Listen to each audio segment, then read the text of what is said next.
വിട്. തനി കച്ചറ.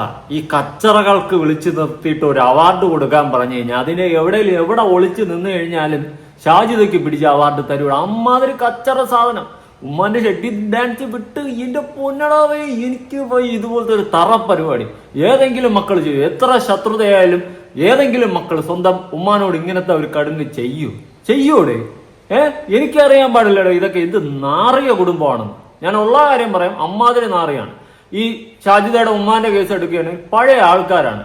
അവരുടെ പ്രായത്തിന്റെ ഇതിലും അവർ പഴയ ആൾക്കാരായതുകൊണ്ട് കുറച്ച് ഇതൊക്കെ കാണും. പിന്നെ കുറച്ച് പ്രായമാകുമ്പോഴും കുറച്ച് കന്നന്തിരികളൊക്കെ കാണും. എല്ലാ ആൾക്കാരും അങ്ങനെയൊക്കെ തന്നെയാണ് കുറച്ചൊക്കെ ആകുമ്പോൾ. എന്നാൽ ചില ആൾക്കാരൊക്കെ അത്യാവശ്യം അടങ്ങി ഒതുങ്ങിയൊക്കെ ഇരിക്കും. പക്ഷെ ഷാജിദയുടെ ഉമ്മ ഇവിടെ തെറ്റുകാരിയാണെന്ന് ചോദിച്ചു കഴിഞ്ഞാൽ എനിക്കങ്ങനെ തോന്നുന്നില്ല. അവരുടെ പ്രായത്തിന്റെ ഇതും പഴയ ആൾക്കാരും വിവരവും വിദ്യാഭ്യാസത്തിന്റെ ഒക്കെ കുറവ് കൊണ്ടും അവരങ്ങനത്തെ ഒരു ക്യാരക്ടർ കാണിക്കുന്നുണ്ട്. ഇപ്പൊ അവർ പൊക്കി കാണിച്ചത് ഉൾപ്പെടെ എന്ന് തന്നെ പറയാം.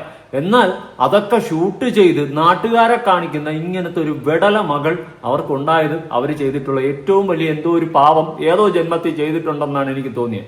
ഏതോ ജന്മത്തിൻ കടം ആ സാധനം പോലെ അവർ ചെയ്ത് കൂട്ടിയിട്ടുണ്ടായിരുന്നു എന്നാണ് എനിക്ക് മനസ്സിലാക്കാൻ സാധിക്കുന്നത്. അല്ലെങ്കിൽ ഇങ്ങനത്തെ ഒരു മകൾ പറക്കത്തില്ലായിരുന്നു. ആ ഉമ്മ ഇനി എന്തൊക്കെ ചെയ്താലും എത്രയൊക്കെ അതായാലും സ്വന്തം മകള് അവർക്ക് കൊടുത്ത സമ്മാനം ലക്ഷക്കണക്കിന് ജനങ്ങളിലേക്ക് ഷെഡി ഡാൻസ് പുറത്തു വിട്ടിരിക്കുകയാണ് സുഹൃത്തുക്കളെ. ഇങ്ങനെ ഒരു മകള്. എന്നാൽ ലേറ്റസ്റ്റ് ഷാജിദയുടെ 1-2 ലൈവ് 2-3 ദിവസമായിട്ട് വരുന്നുണ്ട്. ഇതെല്ലാം നാട്ടുകാർ പൂര പൊങ്കാല ഇടാൻ തുടങ്ങിയപ്പോൾ ഷാജിദ് നൈസായിട്ട് ഇപ്പം മക്കളെയും കൊണ്ടുവന്നിരുത്തി മക്കളെ കൊണ്ട് തള്ളയെ വെളുപ്പിക്കുന്ന ഒരു പരിപാടി, അതായത് ഷാജിദയെ വെളുപ്പിക്കുന്ന ഒരു പരിപാടി പുതുതായിട്ട് അരങ്ങേറിയിരിക്കുകയാണ് സുഹൃത്തുക്കളെ. കണ്ടപ്പോൾ തന്നെ വെറും പുച്ഛമാണ് തോന്നിയത്. നമുക്ക് അതിലോട്ട് വരാം. അതിനു മുന്നേ ഷാജിദയുടെ ഉമ്മ പറഞ്ഞ ഒരു കുറച്ച് ഭാഗങ്ങൾ നമുക്കൊന്ന് കേട്ടിട്ട് വരാം. ഷാജിദാന്റെ മാപ്പിള മരിച്ചിട്ട് ഷാജിദാന്റെ മാപ്പിള മരിച്ച് ഞാൻ ഇവിടെ കൊടുങ്ങി ഇരുത്തി 2 കൊല്ലം ആവാൻ പോകുന്നു. നമ്മുടെ ഇങ്ങനൊരു എതിരീനം വരുമ്പോൾ 2 കൊല്ലം കഴിയും. അതിന്റെ ഇടയിൽ ഒരു അവളെ കൊടുങ്ങി ഇരുത്തി ഒരു 2-3 മാസം കഴിഞ്ഞപ്പോൾ അവൾ ഇവിടുന്ന് ഇറങ്ങിപ്പോയി. വീട്ടിൽ നിന്ന് ഇറങ്ങിപ്പോയി. അവൾ വേറെ താമസിച്ചു. പിന്നീട് അവൾക്ക് അവിടുന്ന് വെയ്യാണ്ടായി. അത് പോയത് എങ്ങനെയാണെന്നറിയോ? വേറെ ആരോ ഒരു ഭർത്താവിനെ ഇറങ്ങുന്നുള്ള ഉദ്ദേശത്തിലാണ് ഇവിടുന്ന് ഇറങ്ങിപ്പോയത്. അപ്പൊ ഞങ്ങൾ ഇനി അവിടെ കയറ്റില്ല, ഇനി ഇവിടെ കയറ്റില്ല, ഇനി എന്റെ വീട്ടിൽ വരും വേണ്ട പറഞ്ഞപ്പോ ഈ കുട്ടികളൊക്കെ വന്ന് ഒരേ കരച്ചിൽ, ഉമ്മ ഞങ്ങൾ ഇവിടെ ഇരിക്കട്ടെ, ഉമ്മാനെ കയറ്റണ്ട, ഞങ്ങളെങ്കിലും കയറ്റും ഉമ്മ എന്ന് പറഞ്ഞിട്ട് ഉമ്മ പറഞ്ഞിട്ട് എന്റെ അടുത്ത് പറഞ്ഞു. ഞാൻ സമ്മതിച്ചൊന്നുമില്ല. എന്റെ മക്കളെ എന്താ ചെയ്യുന്നത് ചെയ്തോളി എന്ന് ഞാൻ പറഞ്ഞു. 5-6 മക്കളുണ്ട്. 6 മക്കളെ ഞാൻ 4-5 മക്കളാണ്. 5 ഞാൻ പാഴാക്കണ്ട എന്തിനാണ് എന്ന് പറഞ്ഞിട്ട് ഞാൻ ഇരുത്തി. അവളും വന്നു. അവള് വന്നിട്ട് ഞാൻ അവളെ ചെയ്യത്തില്ല. അവൾ എന്റെ അനിയത്തിയും കൂടി, അവളുടെ അനിയത്തിയും എന്റെ അനിയത്തിയും കൂടിയാണ് ഇവിടെ വന്നോളാൻ പറഞ്ഞത്. എന്നിട്ട് ഞാൻ പറഞ്ഞിട്ടുണ്ടായിരുന്നില്ല. എന്നിട്ട് അവള് വന്നത് കുറച്ച് ദിവസം ഞാൻ മുണ്ടാണ്ടായപ്പോ അവള് കൈ മുറിച്ചു. കുറച്ച് ദിവസം കഴിഞ്ഞ് ഇവിടെ കൈ അങ്ങനെ മുറിച്ച് 10-11 പൊന്നിലുണ്ടായിരുന്നു. അങ്ങനെ ഞാൻ പാലക്കാട് ജില്ലാ ആശുപത്രി കൊണ്ട് അവളെ അതൊക്കെ തുന്നി കൊടുന്ന് വീണ്ടും അതൊരു 10-11 ദിവസം 21 ദിവസം ആകുമ്പോഴേക്കും വീണ്ടും വിഷം കുടിച്ചു. പക്ഷെ അല്ല ഈ ഇതില്ലേ എന്താ പറയാ ഉറക്കുളിയ, എനിക്ക് ഞാൻ പറഞ്ഞുതരാം. ഉറക്കുളിയ അവൾ കഴിച്ച് എന്തിനാ ചെയ്യുന്നത് അവൾക്ക് മാത്രം പഠിത്തം എനിക്ക് അറിയുള്ളൂ. സത്യം പറഞ്ഞാൽ ഷാജിദ കാണിക്കുന്ന കുറെ ഭ്രാന്തത്തനങ്ങളാണ്. എന്താണെന്നൊന്നും ഒരു പിടിയില്ല. ഒരു ഡോക്ടർ അഡ്വൈസ് എടുക്കുന്ന വളരെ നല്ലൊരു തീരുമാനമായിരിക്കും എന്നാണ് എനിക്ക് പറയാനുള്ളത്. എന്റെ ജീവിതത്തിൽ ഒരുപാട് ഫാമിലി വ്ളോഗേഴ്സിനെയൊക്കെ കണ്ടിട്ടുണ്ട്. എന്നാൽ ഞാൻ യൂട്യൂബറാണെന്ന് പറഞ്ഞുകൊണ്ട് നാട്ടുകാരെ വായിരിക്കുന്ന മൊത്തം കേൾക്കാൻ കണക്കിന് കൊടിയും പിടിച്ചിറങ്ങുന്ന ഒരു സ്ത്രീയെയാണ് എനിക്ക് ഷാജിദയിലൂടെ കാണാൻ സാധിക്കുന്നത്. എന്തിന്റെ കേടാണ്? എല്ലാ കാട്ടപരാധങ്ങളും കാണിച്ചു വെച്ചിട്ട് നാട്ടുകാരുടെ മുന്നിൽ പറഞ്ഞുകൊണ്ട് നടക്കുന്ന ഞാൻ യൂട്യൂബറാണ്. എന്ത് ഹീരത്തിന്? എന്തിനാടോ താനൊക്കെ ഇങ്ങനെ ജീവിക്കുന്നതെന്നാണ് ഞാൻ ചോദിക്കുന്നത്. സ്വന്തം ഉമ്മാനെ അതൊരു വഴിക്ക്. ഇനി എല്ലാ രീതിയിലും നെഗറ്റീവായി നാട്ടുകാർ മൊത്തം പൊങ്കാല ഇടുന്നു എന്ന് മനസ്സിലാക്കി ഷാജിദ സ്വന്തം 4-5 മക്കളെയും പിടിച്ചുകൊണ്ടിരുത്തി അവരെ ഒരു വീഡിയോ ഷൂട്ട് ചെയ്ത് പുതുതായിട്ട് പുറത്തുവിടുകയാണ്. എന്ത് പരിപാടിയുടെ ആ മക്കളെയും കൂടി നിന്റെയൊക്കെ ഈ കഞ്ഞി പരിപാടിയിൽ വലിച്ചിട്ടിട്ടുണ്ട്. നാളെ സ്കൂളിൽ പോകാനുള്ള, അത് കഴിഞ്ഞ് കോളേജിലോട്ട് പോകാനുള്ള, പല ജീവിത രീതിയിലോട്ട് പോകേണ്ട മക്കളെയും കൂടി നിന്നെ പോലെ ഒരുത്തി വന്ന് വലിച്ച് ഈ ഒരു കഞ്ഞി പ്രശ്നത്തിൽ കൊണ്ടിട്ടിട്ടുണ്ട്. അത്ര തന്നെ പറയും, കഞ്ഞി പ്രശ്നം. നിങ്ങളൊന്ന് ആലോചിച്ച് നോക്ക്. നിങ്ങൾക്ക് ഷാജിദ കുറച്ച് പോയെങ്കിലും വിവരവും ബോധവും വെളിവും ഒന്നും ഇല്ലേ? എന്താണ് കാണിക്കുന്നത്? ആ മക്കളെ എന്തിനാണ് ഇതിലോട്ട് വലിച്ചുകൊണ്ടിട്ടത്? മക്കൾ വന്നിരുന്ന് ഷാജിദ വെളുപ്പിക്കുന്നുണ്ട്. പറഞ്ഞു പഠിപ്പിച്ചതാണെന്ന് വളരെ വ്യക്തമായിട്ട് അറിയാം. അത് കാണുമ്പോൾ തന്നെ മനസ്സിലാവും. ഇനി വോട്ടവർ അത് പറഞ്ഞു പഠിപ്പിച്ചതായിക്കോട്ടെ അല്ലാത്തതായിക്കോട്ടെ, ആ മക്കളെ എന്തിനാണ് ഇതിന്റെ അകത്ത് കൊണ്ട് ഡ്രാഗ് ചെയ്ത് ഇട്ടത്? ഇതാണ് എനിക്ക് ചോദിക്കാനുള്ളത്. ആ കുട്ടികളെ ഭാവിയെ കുറിച്ച് നിനക്ക് എന്തെങ്കിലും ചിന്തയുണ്ട എങ്കിൽ ഈ കഞ്ഞി വീട്ടു പ്രശ്നത്തിൽ കൊണ്ട് ഇടുവോ?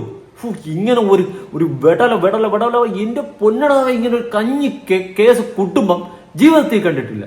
ഇത്രയും യൂട്യൂബ് വീഡിയോസും ഇത്രയും ഫാമിലി വ്ളോഗേഴ്സിന്റെ ഇഷ്യൂസ് എല്ലാം ചെയ്തെങ്കിലും ഇതെന്തോ തീട്ട പരിപാടി ആയിപ്പോയി. ഷാജിദ ഉള്ള കാര്യം പറഞ്ഞ തീട്ട പരിപാടി. അത് തന്നെ പച്ച മലയാളത്തിൽ പറയും. ഞാൻ ആ മക്കളുമായിട്ടുള്ള ഒരു വീഡിയോ കണ്ട സമയത്ത് അതിന്റെ താഴെ വന്ന കമന്റ്സ് ഞാനൊന്ന് വായിക്കാം. മക്കളെ കൊണ്ട് ഓരോന്ന് പറയിപ്പിക്കുന്നു, ഭീഷണിപ്പെടുത്തിയിട്ട് ഇതും ഈ കള്ളി ഷാജിദ ചെയ്യുന്നത് എന്ന് തോന്നുന്നവർ അതിന് തന്നെ 171 ലൈക്ക്. പിന്നെ നിങ്ങളുടെ ഉമ്മ വായ പൊളിച്ചാൽ ധിക്കാറാണല്ലോ ചൊല്ലുന്നത്. ഒരുപാട് കേട്ടു മോനെ. മക്കൾ പഠിച്ചത് തെറ്റാതെ പറഞ്ഞു. ഇതുപോലെ എക്സാം പഠിച്ചിരുന്നെങ്കിൽ മാർക്ക് കുറയില്ലായിരുന്നു മക്കളെ എന്ന് പറഞ്ഞിട്ട് ആൾക്കാരൊക്കെ നല്ല രീതിയിൽ എട്ടഞ്ഞുള്ള രീതിയിലാണ് നിൽക്കുന്നത്. അതിന്റെ റീസൺ വേറെ ഒന്നുമല്ല, ഷാജിദ നീ കാണിച്ചിട്ടുള്ള പോക്കൃത്തനാണെന്ന് നാട്ടുകാർക്ക് മൊത്തം അറിയാം. നിന്റെ മക്കൾ വന്നിട്ട് ന്യായീകരിക്കുമ്പോൾ ഓഫ് കോഴ്സ് നിന്റെ മക്കളെയും കൂടി ഈ ഒരു കേസ് ബാധിക്കുകയാണ് ഡയറക്ട്ലി. പ്രത്യേകിച്ച് ഫേസ് എല്ലാം കാണിച്ച് എല്ലാ മക്കളും വന്നിരുന്ന് നിന്നെ ന്യായീകരിച്ച് സപ്പോർട്ട് ചെയ്ത് പറയുന്നുണ്ട്. നാട്ടുകാർക്ക് മൊത്തം അറിയാം നീ കള്ളമാണ് കാണിച്ചു കൂട്ടിയിട്ടുള്ള. ഇപ്പൊ ആ മക്കളെയും കൂടി പറഞ്ഞു പഠിപ്പിച്ച് ഇരുത്തിയതാണെന്നുള്ളൊരു കാര്യം വ്യക്തമാവുകയാണ്. എന്തിനാണ് ആ മക്കൾക്കും കൂടി ചീത്തവിളിയും ചീത്തപ്പേരും വാങ്ങിച്ചു കൊടുക്കുന്നത്? ഇതിന്റെയൊക്കെ വല്ല ആവശ്യമുണ്ടോ ഷാജിദ? നിനക്ക് കുറച്ചെങ്കിലും വെളവും ബോധത്തോടെയൊക്കെ പെരുമാറിക്കൂടെ? എന്താ ഇതൊക്കെ? എന്തെങ്കിലും തീട്ട പരിപാടികൾ ചെയ്തിട്ട് നാ ഊട്ടൂബറാണെന്ന് പറഞ്ഞുകൊണ്ട് കൊടിയും പിടിച്ചുകൊണ്ട് ഇറങ്ങിക്കോളാം. ഇങ്ങനെ കുറെ കാട്ടപരാധികളെ പോലത്തെ പരിപാടിയും കാണിച്ചുകൊണ്ട് വരുന്നുണ്ടല്ലോ. ആ ഉമ്മാന്റെ അവസ്ഥ പരിതാപകരമാണ്. പരിതാപകരം എന്ന് വെച്ച് കഴിഞ്ഞാൽ എന്റെ പൊന്നടാവേ, ആ ഉമ്മാന്റെ ജഡ്ഡി ഡാൻസ് ഞാൻ കണ്ടിട്ടില്ല സത്യം പറഞ്ഞ. ആദ്യം കണ്ടിട്ടില്ലായിരുന്നു. പിന്നെ അത് ആരോ റെക്കോർഡ് ചെയ്തത് എനിക്ക് അയച്ചു തന്ന് ഞാൻ കണ്ടിട്ടുണ്ടായിരുന്നു. പാവോടെ അവരവസ്ഥ നിന്നെയൊക്കെ പോലെയുള്ള ഓരോ കാട്ടപരാധികളൊന്ന് കാണിച്ചു കൂട്ടുന്ന പരിപാടിയെ തുറന്നിട്ടാണ്. അതിന് ഏതെങ്കിലും സൈറ്റുകളിൽ ഏവനെങ്കിലും കൊണ്ടിട്ട് ആ രീതിയിൽ അത് പ്രചരിച്ചു കഴിഞ്ഞുള്ള അവസ്ഥ ആലോചിച്ച് നോക്ക്. നിന്റെ കയ്യിൽ പിടിച്ചാൽ നിൽക്കത്തില്ല. ആ രീതിയിലുള്ള സാധനമാണ്. ഏതെങ്കിലും സൈറ്റിൽ കൊണ്ട് ആരെങ്കിലും പ്രചരിപ്പിച്ചാൽ, വല്ല ഫോൺ സൈറ്റിലൊക്കെ. അതുകൊണ്ട് കണ്ടും സൂക്ഷിച്ചും പെരുമാറാൻ ശ്രമിക്കും. സ്വന്തം ഉമ്മാനെ ചെളിവാരി അടിക്കുന്നതിനിടയിൽ നീ കാണിച്ചു കൂട്ടുന്ന കാട്ടപരാധങ്ങൾ നീ മറക്കാതിരിക്കും. പരിപാടി കാണി കുറച്ച് വോയിസും കാര്യങ്ങളൊക്കെ കേട്ടു നോക്കാം. എന്താണ് എന്നെ വിട്ടിട്ട് ഞാൻ മരിക്കാൻ കാരണം എന്താ? അത് ഈ വീട്ടിലുള്ള ഓരോ പ്രശ്നങ്ങളായിട്ട് തന്നെ. അതായത് ഒരു തവണ വീട്ടിൽ നിന്ന് ഇറങ്ങി പോയിട്ട് പിന്നെ വീണ്ടും തിരിച്ചു വന്നില്ല. ഇറങ്ങി പോയത് എങ്ങനെയാണെന്ന് അറിയാം. അവർക്ക് 6 ലക്ഷം കൊടുത്തിട്ട് ഒരു ചെക്ക പൊന്നാനി എവിടെയോ ഉള്ള ഒരു ചെക്ക ഇറക്കി കൊണ്ടുപോയതാണ് വീട്ടിൽ നിന്ന്. അതിന് മുന്നേ ആരോട് ഞാൻ ഫസ്റ്റ് സംസാരിച്ചത്? ആർക്കാ നമ്മള് വിളിക്കല്? ഉമ്മമാനെക്കാട്ടി ആരിനെ മെയിൻ ആയിട്ട് വിളിക്കല്? മാമാക്ക്. എവിടെ മാമ? നേരെ സംസാരിക്കും. വീഡിയോ ആണ്. പൊന്നാനി അവിടെ പട്ടാമ്പിയുള്ള മാമാക്ക്. വിളിച്ചിട്ട് എന്താ ഞാൻ പറഞ്ഞത്? ഇങ്ങനെ ഒരു കല്യാണം ആലോചിക്കുന്നുണ്ട് എന്നൊക്കെ പറഞ്ഞത്. പ്രശ്നങ്ങളാണ്. ഞാന് വേറെ വീടെടുത്ത് പോവാൻ നിക്കാണ്. എനിക്ക് ഇവിടെ താമസിക്കാൻ, ഇവിടെ പ്രശ്നങ്ങളാണ്. ഇവിടെ സമാധാനത്തോടെ ജീവിക്കാൻ പറ്റില്ല. എന്നെ കള്ളത്തി ആക്കിയല്ലേ? അതെനിക്കറിയില്ല. അത് ഇവള് കെട്ടാൻ പോണ ചെക്കനാണെന്നുള്ളത് എനിക്കറിയില്ല. അങ്ങനെ ഇവള് അവനെ ഇറക്കിക്കൊണ്ടുപോയി അവന്റെ ആവശ്യങ്ങൾ ഒരു 10-15 ദിവസമൊക്കെ അവളുടെ കൂടെ ഇരുന്ന് പിന്നീട് അവന്റെ ഉമ്മാന്റെ അടുത്ത് പോയി. പിന്നെ അവൻ നിക്കാഹിനാണ് പറഞ്ഞ് പോയി. നിക്കാഹ് കഴിച്ചില്ല. പിന്നെ ഇവർക്ക് അങ്ങനെ ഭ്രാന്ത് പോലെയൊക്കെ ആയി. പിന്നെ അവരുടെ പണം തിരിച്ചു വാങ്ങി. അവർക്ക് അവര് ആ വ്യക്തിന്റെ കൂടെയുള്ള വീഡിയോസ് ഒക്കെ യൂട്യൂബിൽ ഇട്ടത്? ഇല്ല, അത് വേറെ ചെക്കൻ. എന്നതിന് ശേഷം കിട്ടിയതാണ്. അത് ഇവിടെ കാസർഗോഡിലേക്ക്. കാസർഗോഡുള്ള ചെക്കൻ. ഈ ചെക്കന്റെ കഴിഞ്ഞ ശേഷം ഈ ചെക്കൻ ഇട്ടിട്ട് പോയപ്പോ കാസർഗോഡുള്ള ചെക്കനായിട്ട്. കാസർഗോഡുള്ള ചെക്കൻ ആദ്യമായിട്ടുള്ളതാണ്. എന്റെ മരുമകളുടെ ഉള്ളതാണ്. അവരായിട്ട് എന്താണ് ഫ്രണ്ട്ഷിപ്പ് മാത്രമാണോ? ഫ്രണ്ട്ഷിപ്പ് എന്നാണ് ഇവിടെ പറയുന്നത്. പക്ഷെ ഇവളുടെ കഥ എന്താണെന്നുള്ളത് നമുക്കൊന്നും അറിയില്ല. ഇവിടെ പിന്നാലെ നമ്മൾ പോകണമെന്നില്ലല്ലോ. നീ പറഞ്ഞ എന്റെ ഉമ്മ പറഞ്ഞ 3 മാസം മുന്നേ പോയ ഒരു ചെക്കന്റെ 3 മാസം കെട്ടിയോ മരിച്ചിട്ട് നോക്കാം. എടോ കെട്ടിയോ മരിച്ചിട്ട് അങ്ങനെ ഒരാളിനായിട്ട് കോണ്ടാക്ട് ഉണ്ടായിട്ടുണ്ടെങ്കിൽ ഞാൻ സഹി കെട്ടിട്ട് പുറത്ത് പോയിട്ടുണ്ടെങ്കിൽ അതോടെ അവന്റെ കൂടെ എത്ര ദിവസം അതിനുള്ള തെളിവൊക്കെ ഉണ്ടോ? ഒരു യൂട്യൂബർ, നിന്നെ പോലെ ഒരു യൂട്യൂബർ അല്ല, പല യൂട്യൂബേഴ്സിന്റെ അടുത്തും ആ തെളിവ് ഞാൻ സഹിതം കൊടുത്തു വെച്ചിട്ടുണ്ട്. എന്താ നിങ്ങൾ വിട്ടിട്ട് ഞാൻ ഏത് ചങ്ങായിന്റെ കൂടെ പോയത്? സിയാദ് ഇപ്പൊ പൊന്നാനിത്തെ ഒരു ചങ്ങായി ഉണ്ടല്ലോ, അതിന് നിങ്ങളുടെ അടുത്ത് ഞാൻ വിളിച്ചു പറഞ്ഞിട്ടുണ്ടോ ഇല്ലേ? എത്തിങ്ങാനേക്ക് പറഞ്ഞിട്ടുണ്ടോ? സിയാദ് നിങ്ങളോട് സംസാരിച്ചിട്ടുണ്ടോ? എന്താ സംസാരിച്ചത്? ആദ്യം ഉമ്മ വിളിച്ചു പറഞ്ഞിരുന്നു ഇങ്ങനെ കല്യാണം കഴിക്കാൻ പോവാന്ന് പറഞ്ഞിരുന്നു. പിന്നെ ഞാൻ മനസ്സിലാക്കിയെടുത്തോളം വെറും തീട്ട പരിപാടിയാണ് ഇവളെ കാണിക്കുന്നത്. ഇതിപ്പോ ഇവളുടെ ഉമ്മ കാര്യങ്ങൾ വോയിസ് റെക്കോർഡിൽ പറഞ്ഞിട്ടുണ്ടായിരുന്നില്ല. അതിന് റിപ്ലൈ ആയിട്ട് ഇവൾ ഇതിന്റെ ഇടയ്ക്ക് ഇവളെ കൊച്ചിനെയൊക്കെ കൊണ്ട് പറയിപ്പിക്കുന്ന കാര്യങ്ങളാണ് നിങ്ങൾ കേട്ടിട്ടുള്ളത്. എനിക്ക് ഒരു കാര്യമേ പറയാനുള്ളൂ. നീയോ തൊലഞ്ഞ് നാറാണത്തായി നശിച്ച് പണ്ടാരം അടങ്ങി. ഇനി ആ പിള്ളേരുടെ ജീവിതം കൂടി തൊലയ്ക്കാതെ. 5 പിള്ളേരുണ്ട്. വഴിതെറ്റി തൊലഞ്ഞ് തരിപ്പണാവാൻ നിന്നെ പോലെ ഒരു അമ്മയുണ്ടെങ്കിൽ മതിയെന്നാണ് ഞാൻ മനസ്സിലാക്കുന്നത്. ഇതുപോലത്തെ കഞ്ഞി തീട്ട പരിപാടിയിൽ നാട്ടുകാരുടെ മുന്നിൽ ചെളിവാരി അടിക്കപ്പെടാനായിട്ട് ആ മക്കളെ ജീവിതം നീ നശിപ്പിക്കാതെ. എനിക്കത് പറയാനുള്ളൂ. തൊലയ്ക്കരുത് ഷാജിദ, തൊലയ്ക്കരുത്.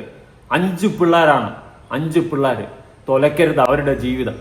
നീ ഇങ്ങനെ പല അപരാധങ്ങളും കാണിച്ചു കൂട്ടി അത് കണ്ടും കേട്ടും അതിൽ ഇൻവോൾവ് ആയും ആ മക്കളുടെ ഭാവിയും ഫ്യൂച്ചറും എല്ലാം തീർന്ന് തരിപ്പണായി പണ്ടാരടങ്ങും എന്നുള്ളൊരു കാര്യം വ്യക്തമാണ്. തൊലയ്ക്കരുത്, തലതെറിച്ച് വേറെ ലെവലിൽ പോകും. ആ രീതിയിലാണ് നീ ഇപ്പൊ വളർത്തിക്കൊണ്ട് പോകുന്നതായിട്ടാണ് എനിക്ക് മനസ്സിലായിട്ടുള്ള ഉള്ള കാര്യം ഓപ്പൺ ആയിട്ട് പറയാലോ. നിന്റെ ഈ തീട്ട പരിപാടിയിൽ നീ ഡ്രാഗ് ചെയ്തിട്ടാ പിള്ളേരെ. തൊലയ്ക്കരുത്, ഇനിയെങ്കിലും വിട്ടേക്ക്. നീയോ നശിച്ച് ആ ഉമ്മാന്റെ ഇമേജ് നീ കളയാൻ നോക്കി, അതിന്റെ പേരിൽ നിനക്ക് ഒരുപാട് നെഗറ്റീവ് ആയപ്പോ നീ നൈസായിട്ട് നിന്റെ മക്കളെ ഡ്രാഗ് ചെയ്തിട്ടു സഹതാപം കിട്ടാൻ വേണ്ടിയിട്ട്. കുട്ടികളാരും ഒന്നും പറയത്തില്ലല്ലോ, അവര് പറഞ്ഞാൽ പച്ചയ്ക്ക് അങ്ങ് വിശ്വസിക്കുകയും ചെയ്യുമെന്നുള്ളൊരു ബോധം നിനക്കുള്ളത് കൊണ്ട് പറഞ്ഞ് പഠിപ്പിച്ച് നീ അവരെ ഡ്രാഗ് ചെയ്തിട്ട് ഒരു പൊറോട്ട നാടകം അടിക്കുന്നുണ്ട്. പക്ഷെ അത് ബാധിക്കുന്നത് കുട്ടികളെയാണ്. ആ കുട്ടികളെയാണ് ബാധിക്കുന്നത്. ഇങ്ങനത്തെ ബോധമില്ലാത്ത പരിപാടി ചെയ്യരുത്. എനിക്ക് ഇത്ര മാത്രമേ നിന്റെ അടുത്ത് പറയാനുള്ളൂ. പുതിയൊരു വീഡിയോ ആയിട്ടാണ്. ബൈ.